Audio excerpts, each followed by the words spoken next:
I could not believe the cast they got for this movie when I saw the trailer. Bruce Willis, William Shatner, Steve Carell, Gary Shandling, Wanda Sykes, Catherine O'Hara, Thomas Hayden Church. These people are all comedy gold. So naturally, I got really excited to see the film, and yeah, it kinda sucked. It had a few jokes that worked and a couple likable characters, but yeah, this was really kinda bad.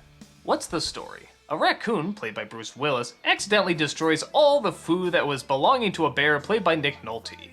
The raccoon swears he can get all the food back for his hibernation in exchange for his life. The bear agrees, and the raccoon comes across a group of wild animals who have just discovered a hedge. And over the hedge, suburbia. The raccoon informs them that suburbia is full of food. All sorts of food practically gift wrapped for them. So the animals agree to go and collect as much food as possible, unaware that the raccoon is actually saving them for himself. That is to say, the bear. Not only do we have to go through the liar revealed story again, which as you know I really fucking despise, but I'll give you an example about why a lot of these jokes don't work. Take for example when the raccoon is first introducing them to opening up chips.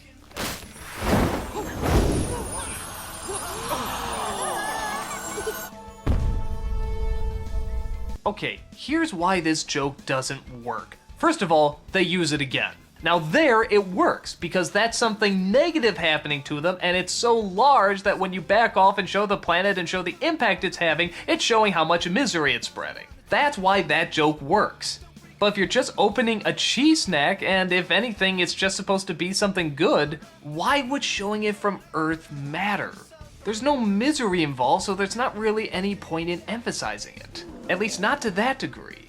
And so much of the rest of the story is just building up character traits that are just gonna come into the story later and, well, not really make us laugh. They're just playing into the story. The story we already know because you set it up in the beginning and we know exactly what's gonna happen.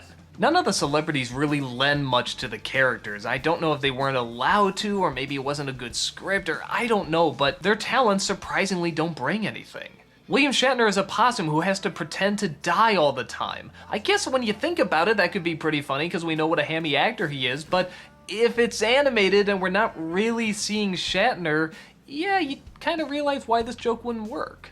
Wanda Sykes is a skunk who has to be made to look pretty later on. Again, if you're not seeing Wanda Sykes, that doesn't really work either. I think the only one that really comes through is Steve Carell as the squirrel. This really super crazy hyper squirrel. But even he doesn't get as many laughs as the script should allow. It's aggravating because this is so much funny people and yet so few funny moments. Apart from the occasional joke that gets a giggle, the only time where it actually really starts to pay off is the ending. And it's a good setup. Once the liar's revealed, he tries to redeem himself by saving the day. The animals don't know this, and so they're constantly trying to throw him outside of the car where the bad guy is. Thank you, yes. Hey! Let me in! No! Ring-tailed charlatan! And this leads to some pretty funny physical humor. But aside from that, it's a snore fest and a real disappointment. This is good animation too. It's bright, it's colorful. You'd think it might be able to get a little commentary in there. I mean, it was starting to with the food stuff. Or even lines like this. No, I can talk. I'm just driving. This could have been like a great satire of suburbia or a great animal point of view sort of film, but it's just dull, predictable, and like I said before, not that funny. All of these celebrities will go on to even bigger and funnier stuff, but I can tell you right now, this would definitely not be in that lineup.